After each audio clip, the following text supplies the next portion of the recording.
읽어보도록 하겠습니다. 누가복음 5장 27절부터 38절까지의 말씀입니다. 줄일까요? 35절까지의 말씀 읽어보도록 하겠습니다. 누가복음 5장 27절부터 35절까지의 말씀, 저와 여러분이 한 절씩 교독하고 마지막 절은 합독하도록 하겠습니다. 교독합니다. 그 후에 예수께서 나가사 레위라 하는 세리가 세관에 앉아 있는 것을 보시고 나를 따르라 하시니 그가 모든 것을 버리고 일어나 따르니라. 레위가 예수를 위하여 자기 집에서 큰 잔치를 하니 세리와 다른 사람이 많이 함께 앉아 있는지라. 바리새인과 그들의 서기관들이 그 제자들을 비방하여 이르되 너희가 어찌하여 세리와 죄인과 함께 먹고 마시느냐. 예수께서 대답하여 이르시되 건강한 자에게는 의사가 쓸데없고 병든 자에게라야 쓸데있나니 내가 의인을 부르러 온 것이 아니요 죄인을 불러 회개시키러 왔노라. 그들이 예수께 말하되 요한의 제자는 자주 금식하며 기도하고 바리새인의 제자들도 또한 그리하되 당신의 제자들은 먹고 마시나이다. 예수께서 그들에게 이르시되 혼인집 손님들이 신랑과 함께 있을 때에 너희가 그 손님으로 금식하게 할 수 있느냐. 합독합니다. 그러나 그날에 이르러 그들이 신랑을 빼앗기리니 그날에는 금식할 것이니라. 아멘. 네, 주변에 있는 분들에게 이렇게 한번 인사드리겠습니다. 오늘 밤 당신과 함께 있는 게 행복입니다. 네, 오늘 밤은 어떤 밤이냐면 비 오는 목요일 밤입니다.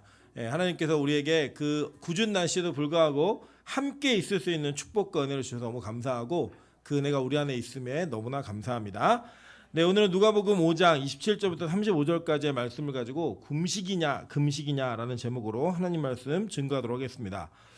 이 땅에는 주류와 비주류라고 하는 그러한 단어들로서 이 땅의 어떠한 흐름이나 어떠한 상황의 변화나 어떠한 환경 속에서 주도권을 가지고 있는 사람과 주도권을 가지지 못한 사람들을 구분합니다. 특별히 이 비주류라고 하는 입장은 분명히 전체가 원하거나 전체가 가는 방향이 아니에요. 그리고 그 아닌 것을 일부러 선택해서 그 길을 가는 사람들을 우리는 비주류라고 부릅니다. 예를 들면 우리 정치인들 중에 누구를 비주류라고 부를 수 있을까요? 우리 지금 있는 사람을 얘기하면 또 논쟁의 여지가 있으니까 우리 고 노무현 대통령, 물론 이제 그분의 결말이나 이런 것들은 기독교인으로서는 동의할 수 없지만 그분의 인생을 딱 보면 그분은 이게 비주류의 인생을 산 분이에요. 그죠? 이 부산 지역에서 항상 그 반대쪽의 정당의 그 당적을 가지고 선거를 치루어내고 저는 이 고 노무현 대통령의 영상 중에 가장 뭉클했던 영상이 뭐냐면 아무도 없는 데에서 연설을 열심히 하고 있는 그 모습을 보면 정말 대단하다라는 생각이 듭니다. 그래서 항상 그 비주류의 인생을 분명히 그러니까 일반 사람들이 볼 때 바보예요. 바보. 안 될 걸 알면서 하는 사람들, 이 사람들을 보통 비주류라고 얘기합니다. 여러분 왜 제가 이렇게 그런 비주류 주류 얘기를 하냐면 예수님과 예수님의 제자들의 인생을 쭉 살펴보시면 분명히 예수님도 그리고 예수님의 제자들은 이 땅에서 비주류의 인생을 살았습니다. 그러니까 많은 대중이 지지하고 함께 가는 길을 가지 않고 특별한 길, 좀 이게 일반 사람들이 볼 때는 바보 같은 길, 그리고 이 비주류끼들이 볼 때는 소신 있는 길을 간 거예요. 우리가 보통 그렇잖아요. 내가 좋아하는 사람이 고집 부리면 우리는 그걸 뭐라고 얘기하죠? 좋아하는 사람이. 예. 예를 들어 내가 좋아하는 사람이 고집을 부리면 신념이라고 얘기하죠. 그죠? 내가 싫어하는 사람이 고집을 부리면 똥꼬집이라고 얘기하죠. 진상, 똥꼬집 이렇게 보통 표현하는데 아마도 예수님이 그 시대의 논쟁의 중심에 있었고 많은 사람들의 이슈에 그 오르락내리락 했던 이유가 바로 예수님이 걷고 있는 길 자체가 비주류였기 때문이 아니었을까라고 생각을 합니다. 그러면 저는 개인적으로 이 예수님의 제자들과 예수님이 그 갔던 길에 대한 내용들을 읽어보면 우리가 지금 과연 예수님 시대라면 그 길을 따라갈 수 있을까라는 물음표를 전 저에게 항상 많이 적용을 합니다. 오늘 본문을 보시면 예수님께서 마태를 부르시는 장면을 이렇게 소개하고 있습니다. 마태가 레위 지파였죠. 그리고 이 레위 지파였던 마태의 직업이 뭐였어요? 세리였단 말이에요. 근데 이 세리를 예수님께서 부르셨어요. 이렇게 부르실 때 뭐라고 부르셨냐면 야 나를 따라와라고 얘기하면서 제자로 부르셨단 말이에요. 그러니까 우리가 어떤 사람들을 이렇게 변화시키고 그 사람들을 그 환경에서 벗어나게 할 때 환경으로부터만 벗어나게 할 수 있는 그런 제한이 있고 또 그 환경에서 벗어난 사람을 끝까지 책임지는 제한이 있는데 예수님은 끝까지 책임지는 제한을 던지신 거예요. 야, 너 세리 그만둬. 너 레위 지파가 그런 거 하면 되겠니? 여기서 멈춘 게 아니고 너 나를 따라와. 그럼 내가 너를 제자로 삼아줄게 라고 얘기했단 말이에요. 여러분 생각해 보세요. 주류였던 사람들이 예수님처럼 마태를 제자로 삼을 수 있었을까요? 굉장히 힘든 일이었겠죠. 주류에는 마태 같은 이런 출신 자체가 성분 자체가 이 그 레위인으로서 세리 역할을 하고 있었던 사람을 제자로 삼을 필요가 있었을까요? 아니에요. 허다한 무리가 바리새인이 되겠다고 몸부림을 치고 있는 그 시대 속에서 이 레위 같은 사람은 절대 예수님의 그러니까 그 바리새인들의 제자로 삼기에는 이미 자격 미달이에요. 이력서 탈락이에요. 이력서 탈락. 너 뭐 어느 대학 나왔어? 어느 지역 출신이야? 이걸로다가 그냥 끝이에요. 근데 예수님은 그런 거에 전혀 연연하지 않고 그 마태를 부르심으로 말미암아 제자를 삼아 주셨어요. 그러니까 마태가 뭘 했냐면 그 예수님의 부르심을 딱 듣고 난 다음에 카탈레이포 완전 다 버려버렸어요. 다 버리고 예수님을 따라 나섭니다. 그래서 레위가 뭘 했냐면 예수를 위하여 자기 집에서 뭘 했어요? 큰 잔치를 벌였다라고 얘기를 합니다. 근데 여러분 이 예수를 위해서 큰 잔치를 벌이고 있을 때 마태는 예수님을 위한 잔치였지만 이 잔치에 사람이 있어야 되는 이 잔치잖아요. 그 잔치에 누굴 초대했냐면 세리와 다른 사람들을 많이 초청했어요. 여기 성경에 보시면 앉아 있는지라라고 얘기하는데 원어 성경을 보면 누워 있다고 얘기합니다. 왜냐하면 그 고대에는 이 로마 시대에는 이 밥을 먹을 때 누워서 먹는 습관이 있었어요. 지금도 여러분 제가 의학적으로도 검증된 사실인데 왼쪽으로 누워서 식사하시면 앉아서 먹을 때보다 소화가 잘 됩니다. 예, 왼쪽으로 이렇게 누우시면 돼요. 오른쪽으로 누우시면 오히려 위가 이렇게 반대로 돼가지고 안 되는데 왼쪽으로 누우시면 그 위에 위액이 많이 모일 수 있는 부분에 음식물이 많이 가요. 그래서 소화가 잘 됩니다. 예, 이거를 배우라고 여기 오늘 예배드려 오시라고 한 건 아니에요. 근데 어쨌든 그렇게 누워서 밥을 먹고 있는데 이 누워 있는 장면이 어떤 장면이냐면 이 누워서 식사를 할 때는 반드시 이 식사를 섬기는 서버가 있어야 돼요. 서빙해 준 사람이 있어야 돼요. 그래야지만 그 식사를 유난하게 할 수 있는 그런 장면인 거예요. 그래서 아마 이 나중에 이게 자료 같은 거 찾아보시면 밤새도록 그렇게 먹는 거예요. 밤새도록. 그래서 이제 나중에 로마 시대가 막 타락해가지고 어떻게 했냐면 그렇게 먹은 거 막 깃털러 갖고 토하고 또 먹고 막 이렇게 할 정도로 사치 들어온 잔치의 그 모형이 바로 이 누워서 먹는 잔치였어요. 그랬더니요. 이 바리새인들이 두 가지를 이야기해요. 첫 번째 뭐냐면 바리새인과 이 3절만 보세요. 바리새인과 그들의 서기관들이 그 제자들을 비방하려되 너희가 어찌하여 세리와 죄인과 함께 먹고 마시느냐라고 얘기했어요. 그러니까 친구는 끼리끼리 어울린다 그러죠. 그러니까 내 아이가 누구를 만나는지를 딱 보시면 내 아이가 어떤 아이인지를 알 수 있습니다. 내 아이 친구가 전교 꼴찌예요. 얘 몇 등이에요? 전교 꼴찌 바로 앞이나 그 3, 4등 위 정도. 이 정도라고 생각하시면 거의 틀리지 않습니다. 그리고 내 아이가 예쁜 애랑 다녀요. 그러면 우리 아이도 뭐예요? 외모가 좀 되는 애예요. 안 되면 또 안 되고. 어쩔 수 없어요. 그거는 그냥 제가 볼 때는 그냥 기질적으로 비슷하거나 맞는 사람들끼리 어울리는 게 세상의 방법입니다. 교회는 특이하죠. 교회는 전혀 다른 사람들이 모여가지고 예배를 드리고 전혀 다른 사람들이 모여 있는데 어쨌든 그렇게 이 세리로 살았던 레위의 친구들은 다 누구였을까요? 세리들과 죄인들이었던 거예요. 그러니까 누구랑 밥을 먹고 있느냐 이거 갖고 엄청 비난을 했어요.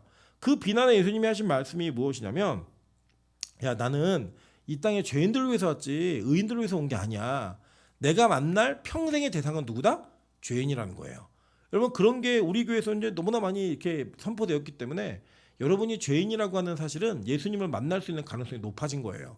너무나 감사하지 않습니까, 여러분? 우리가 의인이라고 스스로를 여길 때 우리는 예수님과 만날 수 있는 가능성을 점점 멀리하는 거예요. 여러분 저희 아내 친구 중에 결혼으로 자기의 인생의 신분을 바꿔보고 싶은 친구가 있었어요. 대학교 때부터. 이 친구가 한 행동이 뭐냐면 강남의 고급 와인바를 빚을 내서 드나들었어요. 이유가 뭐냐면 강남의 고급 와인바를 계속 다니면 누굴 만날까요? 거기에 올 수 있는 재력과 사회적 신분이 있는 사람들을 만난다는 거예요. 그래서 진짜로 만나서 거기서 성공을 했어요. 결혼했는데 자기 친구들 중에 가장 부잣집에 시집가네 이렇게 얘기하면 그 친구를 얘기한다고 하더라고요. 여러분 이게 뭐 이름을 얘기하면 알 수 있는 분인데 이름 얘기하는 건 옳지 않으니까 어쨌든 그런 분이 이게 있어요. 그럼 우리가 어디든가 가면 누군가를 만날 수 있는 게 높아지는 거예요. 그러니까 여러분 우리가 이 비 오는 목요일 밤에 예배당에 오는 걸 누구 만나기 위해서 오는 거예요? 옆 사람 한번 바라보면 인사하겠습니다. 당신은 아닙니다. 네, 누구 만나러 오죠? 예수님 만나러 오는 거예요. 예수님 만나러 오는 건데 그 예수님을 만나고자 이 오는 장소에 우리가 죄인이라는 모습으로 왔을 때 예수님을 만날 수 있는 가능성이 점점 높아지는 거예요. 예수님 그 얘기를 쭉 하셨어요. 그랬더니 이제 두 번째 시비를 거는 장면이 33절에 나옵니다. 우리 다 같이 한번 읽어볼게요. 시작. 그들이 예수께 말하되 요한의 제자는 자주 금식하며 기도하고 바리새인들의 제자들도 또한 그리하되 당신의 제자들은 먹고 마시나이다. 자, 이 두 번째 12권 내용이 뭐냐면 너를 소개한 요한의 세례 요한의 제자들도 자주 금식하면서 기도하고 바리새인들의 제자들 역시 그렇게 하는데 너 제자들은 왜 자꾸 먹고 마셔? 얘기한 거예요. 자, 이게 병행 구절이 있는데 마태복음 9장 14절 한번 볼게요. 자, 읽어보겠습니다. 시작. 그때 요한의 제자들이 예수께 나와 이르되 우리와 바리새인들은 금식하는데 어찌하여 당신의 제자들은 금식하지 아니하나이까. 자, 이게 뭐냐면 지금 이 요한의 제자들도 똑같이 얘기했어요. 요한의 제자들이 예수께 물어본 게 뭐냐면 아니 우리도 금식하고 바리새인의 제자들도 금식을 하고 있는데 왜 예수님의 제자들, 당신의 제자들은 금식을 안 합니까? 이걸 물어본 거예요. 자, 그러니까 아마도 이제 아까 제가 비주류 주류를 얘기했죠. 이 시대의 주류의 사람들은 다 뭘 한 거예요? 금식을 한 거예요. 근데 비주류는 뭘 했어요?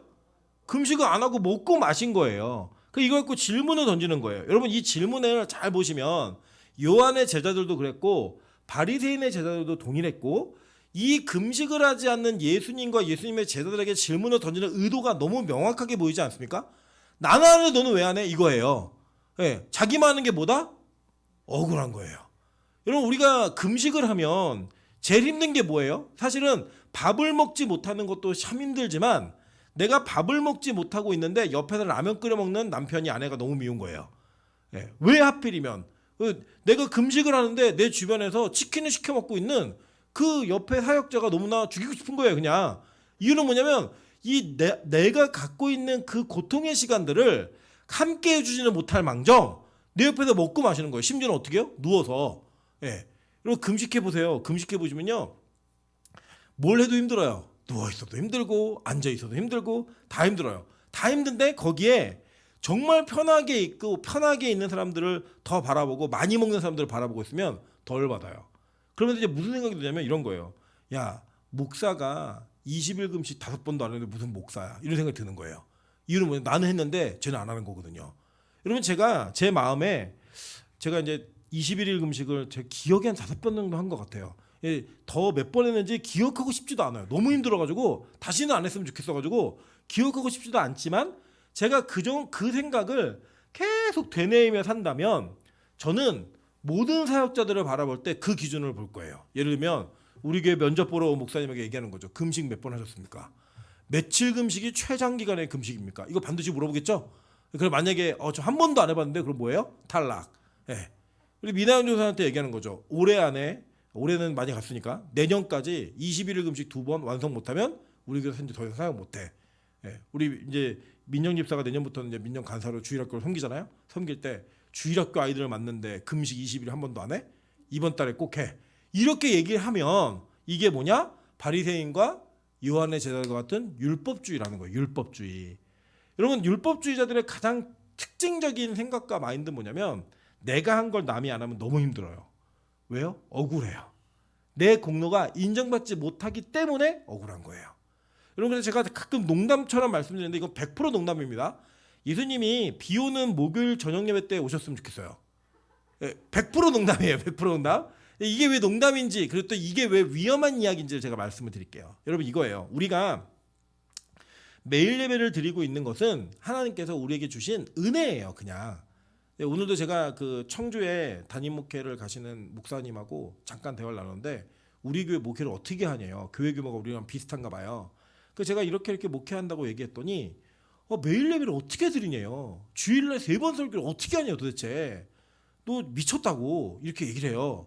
제가 그 얘기를 듣는데 제가 생각해보니까 진짜 내가 이거 어떻게 하고 있지? 이 생각이 드는 거예요. 그냥 안 해도 되는데 이걸 어떻게 하고 있지? 그 생각해보니까 이게 하나님이 주신 은혜가 아니면 불가능한 일인 거예요. 불가능한 일. 근데 저는 솔직히 말씀드리지만 괴롭지가 않아요. 저 정말 재밌어요. 그냥 매일 저녁 예배도 재밌고요. 주일날 3번 설교하는 것도 너무 재밌어요. 저는 사실 설교하는 부교육자가 올까봐 걱정이에요. 예배 하나 뭐 줘야 되는데 뭘 뺏길까봐 되게 걱정이 돼요. 사실. 왜냐면 어저께 이제 그저께인가 우리 그 성경 공부 시간에 우리 얘기 나누면서 우리 교회가 저 은퇴할 때까지 이거 다 할 수 있을까요? 성경 전체를. 그랬더니 우리 권사님 한 분이 자기 죽기 전에만 하면 된대요. 예, 그래서 제가 그 말을 들으면서 돌아가시기 전에 하려면 내가 계속 해야 되는데 막 이 생각이 들어요. 저는 진짜로. 근데 여러분 생각해 보시면 만약에 제 인생에 이게 없다 그러면 이것보다 여유 있는 삶이 없는 거예요. 예를 들어 저는 다음 주 수요 예배가 너무 기대가 됩니다. 두 가지가 기대가 되는데 첫째는 우리 아이들이 예배 드린다는 게 너무 기대가 되고요. 둘째는 제가 설교하지 않는다는 게 너무 기대가 되는 거예요. 너무 감사한 거예요. 야, 수요일 날 내가 설교 안 할 수 있네. 되게 오랜만에 일이거든요. 마찬가지로 이번 저기 그 송구영신 예배가 저희가 주일 날이 31일이고 그 월요일 날이 1월 1일이에요. 송구영신 예배. 그래서 제가 원로 목사님께 전화를 드렸어요. 목사님, 그래도 송구영신 예배 때는 목사 살아계신 동안에는 오시라고, 휠체어 타시기 전까지는 오셔서 설교하셔야 된다고, 그리고 오시겠다는 거예요.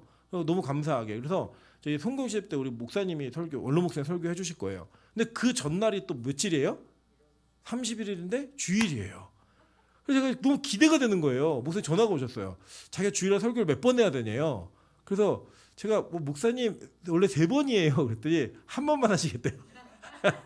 제가 많이 좋다가 조금 주는 걸로 끝났는데 어쨌든 간에 그렇게 제 인생에 뭔가 설교가 몇 타임 빈다라고 생각을 하면 저에게 되게 기쁨이 있어요. 쉬는 기쁨. 그럼에도 불구하고 저에게는 누가 이 설교의 시간을 뺏어갈까 봐 제 안에 있는 저만의 불안감이 있어요. 사실은 그게 이제 저는 은혜라고 생각해요. 여러분 만약에 제가 이게 싫었으면요, 이 교회 정말 지긋지긋할 겁니다. 이 교회만큼 저도 힘든 교회는 없을 거예요. 그런데 저에게 그거를 좋게 해주셨어요. 그래서 하는 거예요. 그냥 마찬가지입니다. 여러분 매일의 예배가 여러분에게 누군가가 하지 않을 때 내가 하고 있기 때문에 너도 해야 돼라고 하는 그 마인드로 상대에게 권면하시면 진짜 안 돼요. 그게 뭐냐면 그게 요한의 제자들과 바리새인들이 한 얘기가 똑같은 이야기를 우리가 하는 거예요. 야, 우리는 매일 예배 드리는데 너는 왜 집에서 TV 보고 앉아 있어? 너 왜 TV 보고 누워 있어? 여러분 그런 얘기, 그런 장면을 보실 때마다 되게 속상하지 않으세요? 나도 드라마 볼 줄 아는데, 예, 그죠? 나도 놀러 갈 줄 아는데, 나도 음악 들을 줄 알고, 나도 영화 볼 줄 아는데, 아니 우리 박미영 집사가 서울의 봄을 보고 왔다는 거예요. 제가 너무 보고 싶은데 우리 교회는 낮에 노는 사람이 없어요. 그리고 낮에 노는 사람도 없고 저희 아내도 바쁘니까 너무 보고 싶은데 누구랑 보지? 혼자 고민하다가 방송에서 봤다니까 너무 억울한 거예요. 같이 보지 왜 지 혼자 보나 막 이런 생각이 들고, 여유 있겠다 막 이런 생각 여러 가지 드는 거예요. 여러분 우리 이 땅에 살면서 하나님이 우리에게 맡기신 그 은혜대로 따라 살다 보면 그 은혜를 누군가와 비교하며 나의 공로가 되는 순간 우리는 율법주의자가 되는 거예요. 그래서 여러분 진짜 예를 들어 우리 이런 고민 해보신 적 있지 않으세요? 주님 오시는 날 예배드리는 날이었으면 좋겠다. 내가 기도하고 있을 때 오셨으면 좋겠다. 근데 부부싸움을 하거나 죄를 짓고 있을 때 주님이 오시면 여러분 어떠실 것 같아요? 창피하실 것 같죠? 여러분 근데 그 창피함이 여러분의 구원의 문제랑 연결되는 게 아니에요. 여러분 구원받은 자는 여러분이 죄를 짓고 있거나 여러분이 부부싸움을 하고 있거나 여러분이 딴짓을 하고 있을 때 주님이 오셔도 우리 구원받는다 안 받는다? 받아요. 우린 믿음으로 구원받는 존재이지 주적주적 비오는 목요일날 너무 몸이 힘들어서 집에 있다고 주님 오시는 그날에 구원 탈락되는 게 아니에요. 평소에 예수를 안 믿는데 그날에만 교회 왔다고 또 구원받는 것도 아니에요. 성경은 우리의 행위를 절대로 구원의 조건으로 여기지 않았다라는 겁니다. 그래서 이제 금식이라는 이 단어가 나오는데 실제로 금식이라고 하는 그 내용은 구약에서 아주 자주 언급되지는 않아요. 그리고 금식의 목적이 너무나 분명하게 우리에게 제시가 되어 있어요. 한번 볼까요? 자, 레위기 16장 21절부터 31절입니다. 레위기 16장 29절부터 31절. 자, 읽어볼게요. 시작. 일곱째 달 곧 그 달 10일에 너희는 스스로 괴롭게 하고 아무 일도 하지 말되 본통인이든지 너희 중에 거류하는 거류민이든지 그리하리라. 이날에 너희를 위하여 숙제하여 너희를 정결하게 하리니 너희의 모든 죄에서 너희가 여호와 앞에 정결하리라. 이는 너희에게 안식일 중에 안식일인즉 너희는 스스로 괴롭게 할지니 영원히 지킬 규례라. 한 절만 더 볼게요. 맞아요. 여기까지. 자, 이 전절까지. 자, 여기 보면은 너희 스스로 괴롭게 할지니라고 얘기하죠. 이게 금식이라는 단어예요. 그러니까 하나님의 율법으로 너희들 금식해라고 정해놓은 날은 언제냐면 7월 10일이에요. 그러니까 7월 10일이라는 게 태양력 7월 10일이 아니라 유대력 7월 10일이에요. 그러니까 유대력 7월 10일은 무슨 날이에요? 금식하는 날인데 무슨 날이니까 금식하는 날이라고 그랬어요? 대속죄일. 전체 이스라엘 공동체가 회개하는 날이에요. 그래서 그 회개하는 그 주간에 자신의 죄를 고백하고 내가 무엇으로 사는 자인지를 고백하기 위한 그 고백의 방편으로 하나님께서 금식을 명하셨어요. 이게 바로 율법에 정해진 금식의 날이에요. 레위기 23장 27절부터 32절까지 한번 보겠습니다. 레위기 23장 자 시작. 일곱째 달 열흘날은 속죄일이니 너희는 성회를 열고 스스로 괴롭게 하며 여호와께 화제를 드리고 이날에는 어떤 일도 하지 말 것은 너희를 위하여 너희 하나님 여호와 앞에 속죄할 속죄일이 됨이라. 이날에 스스로 괴롭게 하지 아니하는 자는 그 백성 중에 끊어질 것이라. 이날에 누구든지 어떤 일이라도 하는 자는 내가 그의 백성 중에서 멸절시키리니 너희는 아무 일도 하지 말라. 이는 너희가 거주하는 각처에서 대대로 지킬 영원할 규례니라. 이는 너희가 쉴 안식이라. 너희는 스스로 괴롭게 하고 이달 아흔의 날 저녁 곧 그 저녁부터 이튿날 저녁까지 안식을 지킬지니라 라고 얘기했어요. 그죠? 자, 그러니까 이 대속죄일에 금식을 하나님이 율법으로 정해놓으셨고, 이 대속죄일이라고 하는 개념 속에서의 금식을 어떻게 이어내시면 되냐면, 내가 뭘 먹고 사는 자인지를 고백하기 위한 금식이지 내가 원하는 것을 성취하기 위한 금식 기도하는 게 아니라는 거예요. 여러분, 우리 대한민국의 대부분의 금식은 어떤 금식이 많냐면, 하나님, 내가 이러이러한 능력을 받고 싶고 이러이러한 문제가 있고 이러이러한 해결해야 될 것이 있는데 이 금식을 하면 좀 해결해 주세요 라고 하는 하나님 협박용으로 쓰는 기도입니다. 하나님, 나 그거 안 들어주면 어떻게 해야 되는 거예요?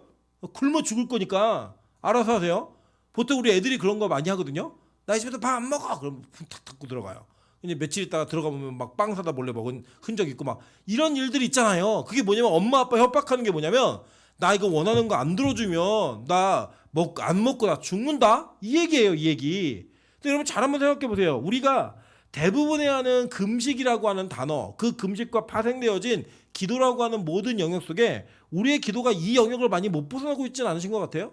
여러분, 기도하면서 하나님, 나 이거 안 들어주면 하나 없는 걸로 간주합니다. 내 예수 그만 믿고 말 겁니다. 이러면서 하나님을 협박하듯이 하는 이 기도가 있다는 거예요. 오히려 또 반대로 기도의 응답을 받은 사람들은 내가 얼마나 정성스럽게 기도를 했는지를 이야기를 해요.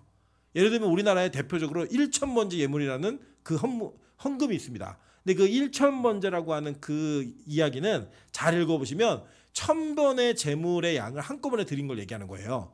근데 우리나라는 1,000번제 그럼 뭘 해야 되죠?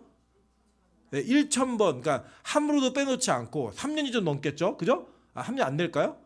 네, 조금 안 되네요. 조금 안 되는 2년 한 10개월 정도 되는 그 시점에 계속 매일매일 하루도 안 빼놓고 하다가 그 1,000번의 예물을 드리고 나면 뭔가 이루어질 것 같은 기대감이 있다 없다? 있잖아요. 그래서 저는 1,000번째 누가 하시면 기도할 거예요. 998일째 잊어버리시라고. 하루 딱 빼먹으면 다시 처음부터.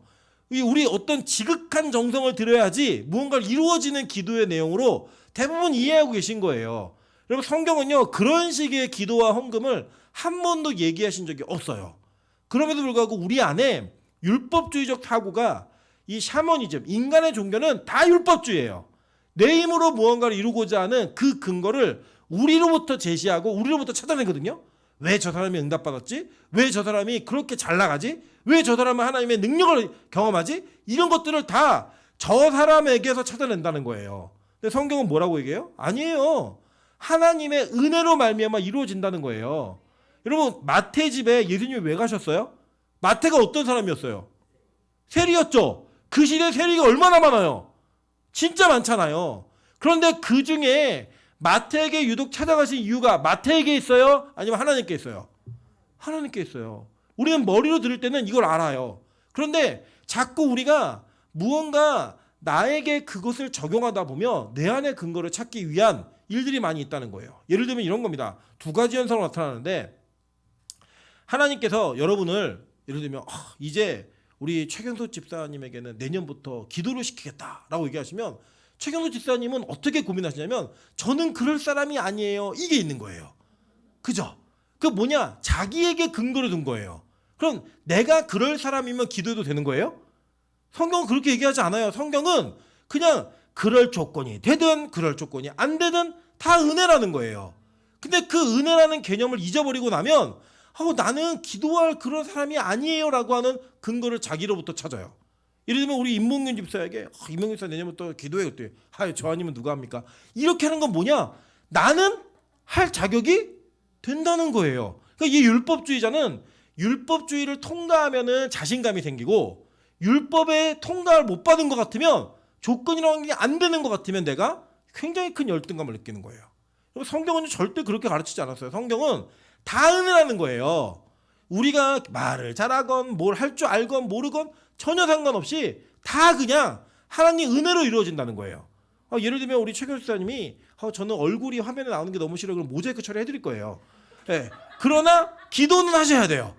왜냐? 은혜가 임하는 거예요. 은혜가. 그게 은혜인 거예요. 은혜. 저는 너무 부끄러워요. 그러면 모자이크 해드릴게요. 진짜. 네. 걱정하지 마세요. 그런 걱정은. 근데 다만 우리가 걱정하고 고민하는 건 뭐냐면 나에게 그 조건이 되느냐 안 되느냐 이걸 고민하고 있잖아요. 그 우리는 율법주의자라는 거예요. 그래서 율법주의는 여러분 생각보다 너무나 쉽게 우리 안에 확 침투해 버리는 거예요. 오늘 이 요한의 제자들도 바리새인들도 얘기하는 게 뭐냐면 우리는 하는데 너는 왜 안 해? 라고 하는 그 율법적 기준을 통하여 할 수 있는 사람이 하는 사람에 대한 평가와 하지 못하는 사람에 대한 평가를 완전하게 그들 손에 구분해 버린 거예요. 뭐예요? 선악과를 따먹은 인간들의 모습이라는 거죠. 여러분 실제로요. 성경을 보면 금식을 대속죄일에 공식적으로 하게 율법으로 정해놓았고 그 나머지는 다 장로들의 유전이에요. 그래서 이 사람들이 계속 그 늘려갔어요. 야, 1년에 한 번 하는 것보다 2번 하는 게 더 좋겠지. 2번 하는 것보다 3번 하는 게 좋아. 아니, 야, 우리는 일주일에 한 번씩 해 그냥. 나 일주일에 2번씩 해도 돼. 이렇게 말하면서 그들은 자신들이 가지고 있는 관례 속에서 율법의 기준을 자신들의 관례의 기준과 맞춰가지고 더 눈높이로 이루는 그 신앙의 기준을 만들어 놓은 거예요.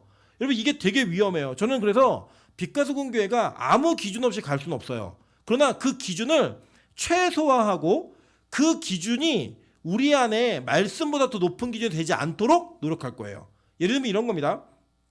우리 교회가 내년에는 서리 집사는 11조 생활을 하는 사람에게 주기로 했고 운영위원이나 또 우리 재직회 때는 11조를 하는 사람들이 재직원과 운영위원이 되도록 얘기를 했어요. 규정을 했어요. 저는 11조를 내느냐 안 내느냐 돈을 갖고 말하는 게 아니에요. 11조를 하는 사람들이 가지고 있는 마인드의 문제를 얘기하는 거예요. 11조는 왜 하는 거죠? 내 모든 것이 하나님의 것입니다라는 고백이 있어야지만 할 수 있는 거예요. 그러면 그 고백이 없는 사람이 하나님의 교회의 재정을 다루는 게 말이 돼요? 저는 그게 안 된다고 생각한 거예요. 11조를 율법의 기준으로 놓은 게 아니라 11조라고 하는 그 행위를 통해 그 안에 담겨지는 의미, 내가 내 소유가 다 하나님 것이라고 인정을 못하는 사람이 교회의 재산권을 결정한다? 저는 말이 안 맞는다고 생각한 거예요. 여러분 이 땅에서도요. 주식을 그 회사의 주식을 사야 주주로 인정을 해줘요. 그죠? 그래야 투표권도 생기고 그래야 그 주주총회 때 발언권도 생기는 거예요. 맞잖아요. 그리고 교회의 하나님 나라라고 하는 그 공동체 안에 자신의 모든 것이 주의 것이라는 소유의 개념이 없는 사람이 하나님의 나라에 대한 문제를 결정한다? 저 진짜 저는 안 된다고 생각해요.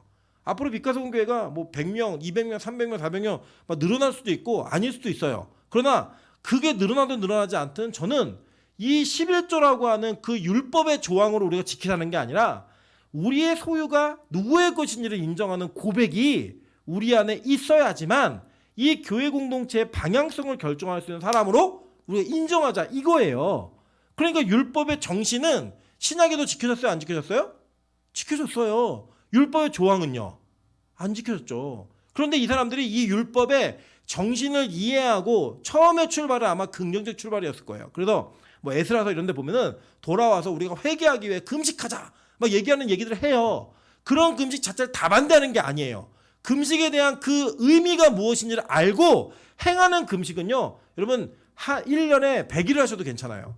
그런데 그 금식의 의미를 모른 채 금식한 행위에다가만 무언가 의미를 자꾸 부여하시잖아요. 그럼 율법주의자가 되는 거예요. 예수님께서 이 얘기를 들으시면서 뭐라고 얘기하시냐면 34절이에요. 예수께서 그들에게 이르시되 혼인집의 손님들이 신랑과 함께 있을 때 너희가 그 손님으로 금식하게 할 수 있니? 라고 물어봐요. 자, 이게 우리 이해하기 쉬우시죠? 이게 뭐냐면 예수 그리스도와 교회와의 관계가 신랑과 신부의 관계잖아요. 제 신랑이 이 땅에 있는 거예요. 잔칫날 금식을 하는 거예요. 그 말이 돼요 이게? 안 되잖아요. 그러니까 너 신랑이랑 혼인집에 왔는데 손님들한테 야 너네 다 금식해 이 얘기하는 잔치를 받냐는 거예요. 지금 이 구약에 예언되어진 말씀의 성취로 메시아가 너희에게 왔고 너희 함께 있어. 그러니까 내 제자들이 지금 너희 이 금식할 필요가 없다라고 얘기한 거예요. 여러분 금식의 목적이 뭐냐면요. 금식의 목적은 여러분이 무언가를 이루기 위해서 금식하는 게 아니라 회개하기 위해 하는 거예요. 첫 번째는. 자, 두 번째 어디 있냐 한번 볼게요. 신명기 8장 1절부터 3절입니다. 신명기 8장 1절부터 3절. 자, 시작. 내가 오늘 명하는 모든 명령을 너희는 지켜 행하라. 그리하면 너희가 살고 번성하고 여호와께서 너희의 조상들에게 맹세하신 땅에 들어가서 그것을 차지하리라. 내 하나님 여호와께서 이 40년 동안에 내게 광야 길을 걷게 하신 것을 기억하라.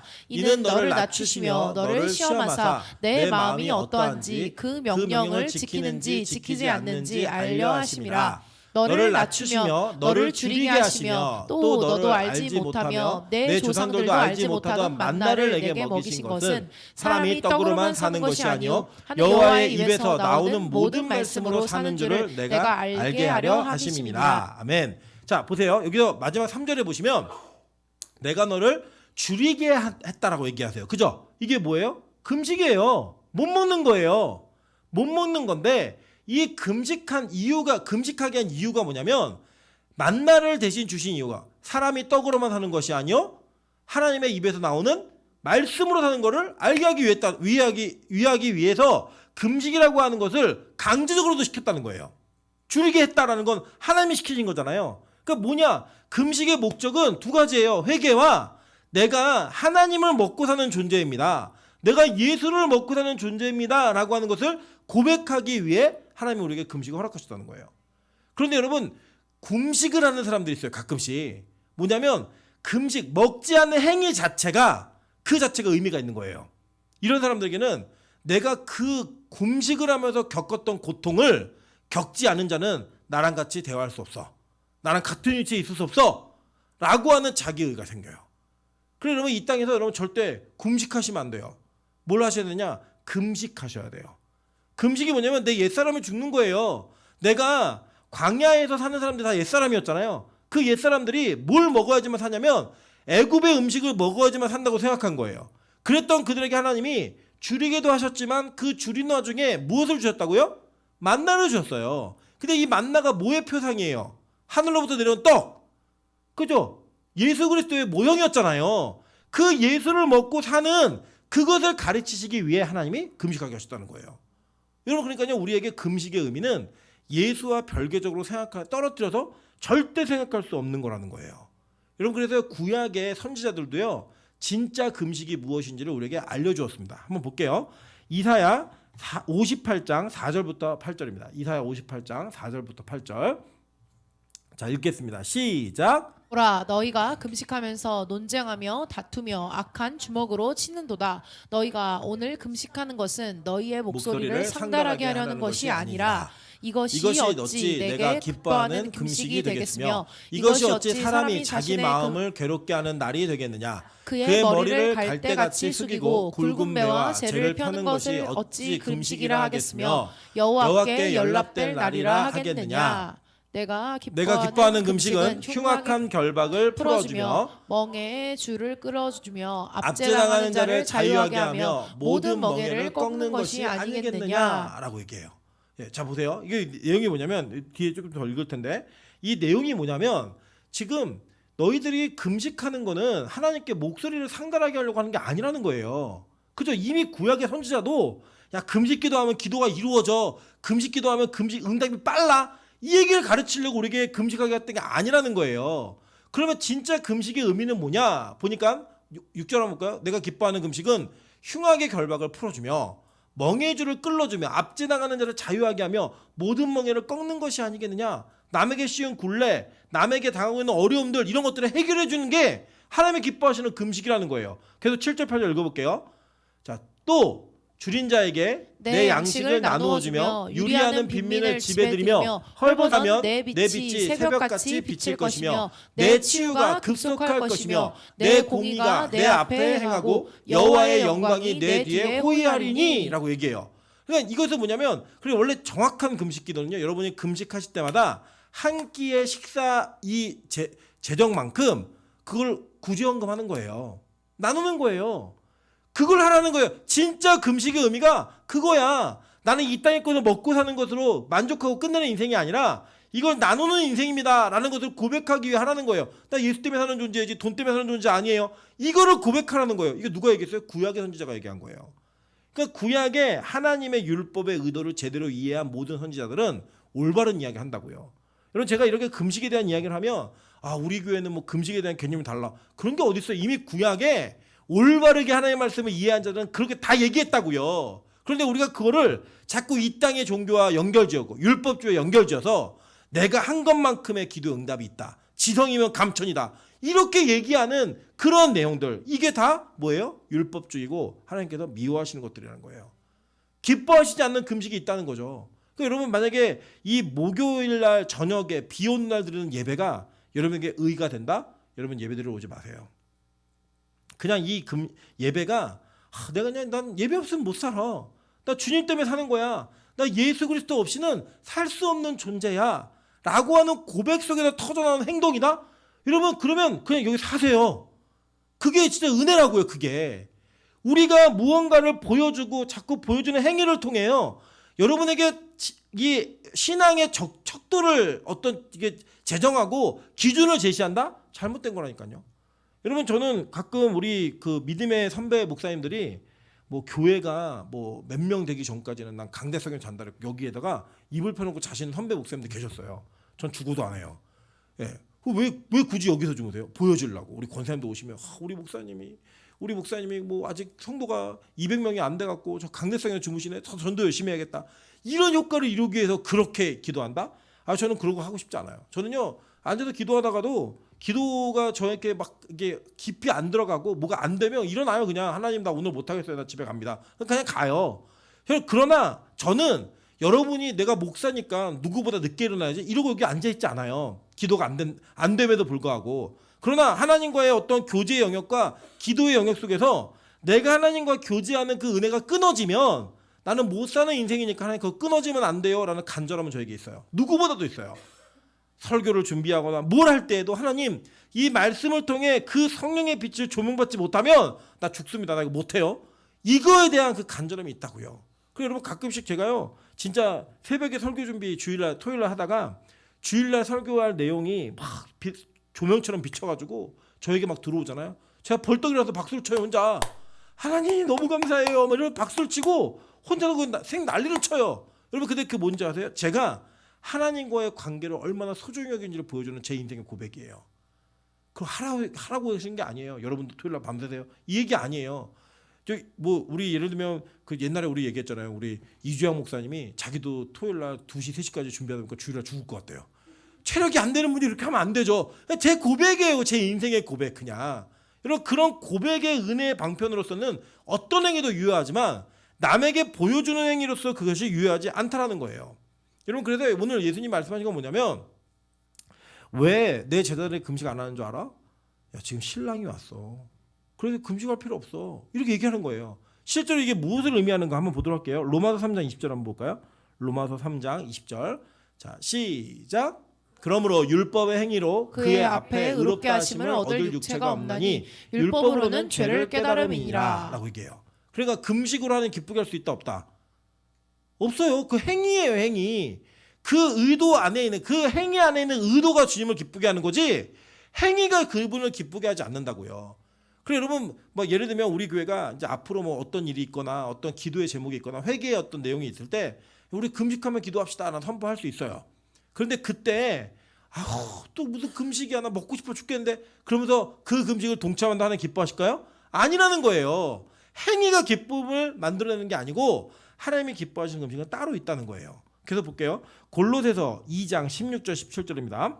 자 시작. 그러므로 먹고 마시는 것과 절기나 초하루나 안식일을 이유로 누구든지 너희를 비판하지 못하게 하라 이렇게 얘기했어요. 그 뭐예요? 먹고 마시는 일 그게 뭐예요? 금식과 연관된 일이죠. 이 일을 가지고 너희를 비판하지 못하게 하는 거예요. 17절 볼게요. 시작. 몸은 그리스도의 것이니라. 자, 이전에 금식 이런 모든 것들이 다 뭐래요? 예수 그리스도의 그림자였다는 거예요. 실체가 왔으니까 그 실체로 인하여서 그 금식이라고 하는 거 행위가 그 어떤 것을 실체를 대신하지 못한다는 거예요. 자, 그러면 초대교회가 금식을 했어요, 안 했어요? 했어요. 초대교회가 금식을 했다고요.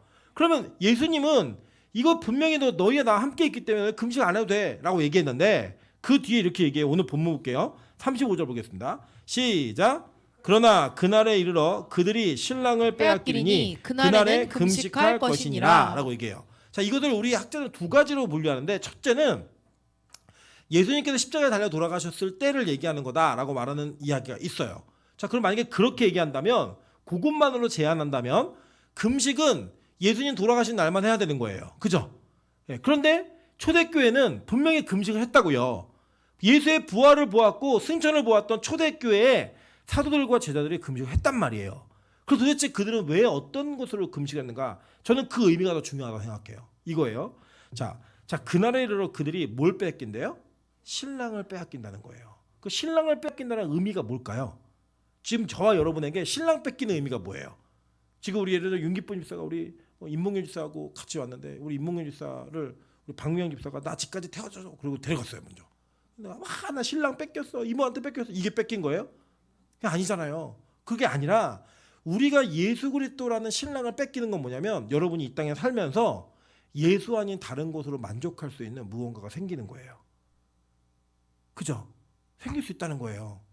여러분이 돈, 명예, 권력, 또는 먹는 거, 노는 거, 이런 것들이 여러분에게 예수보다 더 중요한 가치를 부여하는 그런 때가 있을까 없을까요? 있죠. 왜 없어요? 그럼 그때 뭐 해야 되는 거예요? 금식하라는 거예요. 그 금식은 단지 먹고 마시는 것을 제한하는 것에 끝나는 게 아니라, 내가 하나님 아니고서 다른 것이 우선순위에 있는 것을 내가 용납하지 않겠습니다. 내가 당신과의 관계 속에서 하나님 그 예수 그리스도의 관계 속에 그 어떤 것이 들어오는 것, 이것 자체를 내가 용납하지 않겠습니다. 그래서 우리 스스로 먹는 것에 대해 에너지를 제한하는 거예요. 여러분 금식 한번 해보시면요, 어떤 마음이 들면 금식하면요 죄질 생각이 많이 사라져요. 힘들어 죽겠어요.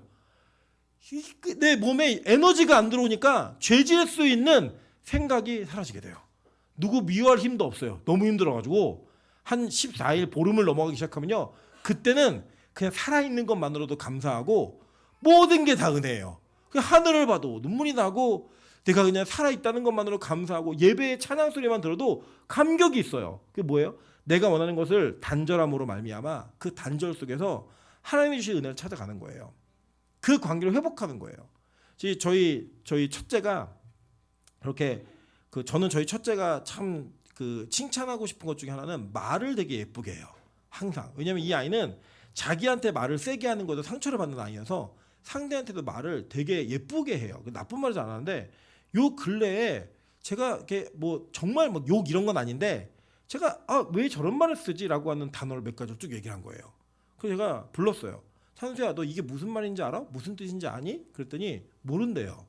이 모르는 말의 뜻을 어디서 썼을까? 그랬더니 아마 유튜브를 본 것 같대요, 자기가.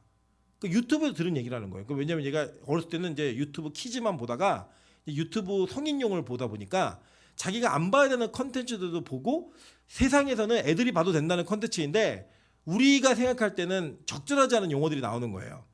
얘가 그래서 제가 이렇게 얘기했어요. 아빠는 찬수가 누구보다도 예쁜 말을 쓰는 게 너무 자랑스러워. 아빠가 너한테 공부 잘하라 뭐 이런 얘기 안 하잖아. 두 가지 얘기하잖아. 살쪄라, 예의 바르는 아이가 되라. 이 두 가지 얘기하는데, 그 두 가지 중에 이 말을 예쁘게 하는 거 아빠 너무 자랑스럽게 생각하는데, 네가 그런 말 쓰는 게 아빠 너무 속상해. 어떻게 해야 될까? 그랬더니 자기가 유튜브를 당분간 안 보겠다는 거예요.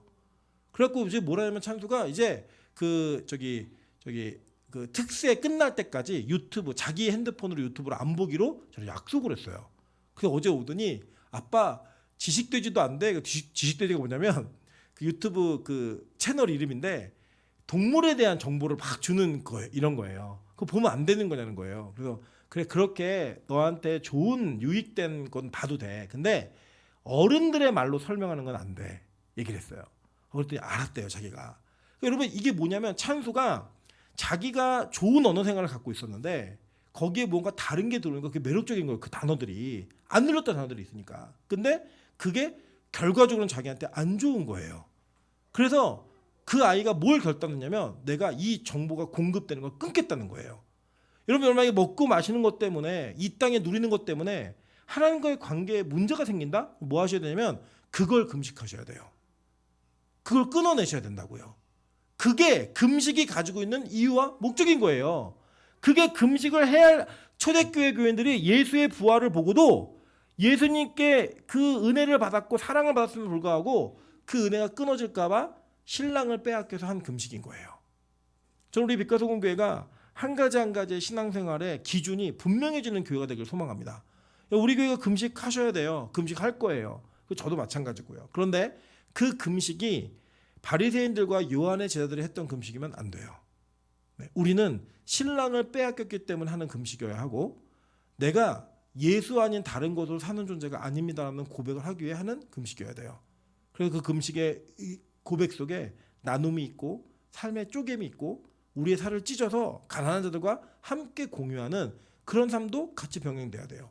흉악한 결박을 풀어주고 어려운 일들을 해결해주고 그것을 해결해가는 삶의 그 문제 해결 속에서 여러분의 진정한 금식의 의미가 하나님께 드려지는 거예요.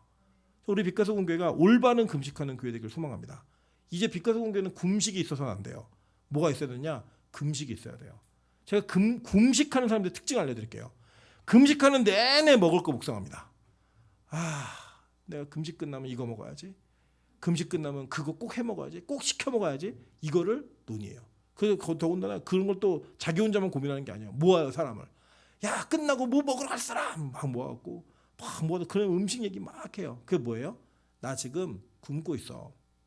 금식하는 게 아니라 굶고 내가 요거만 끝나면 내가 다시 쉬어질 거야. 내 이거만 끝나면 다시 예수님 아닌 것들로 만족하며 살 거야. 이거를 막 묵상하는 거예요. 많이 그러셨죠? 예. 여러분 금식하신 그 증거예요. 저는 이 오늘 설교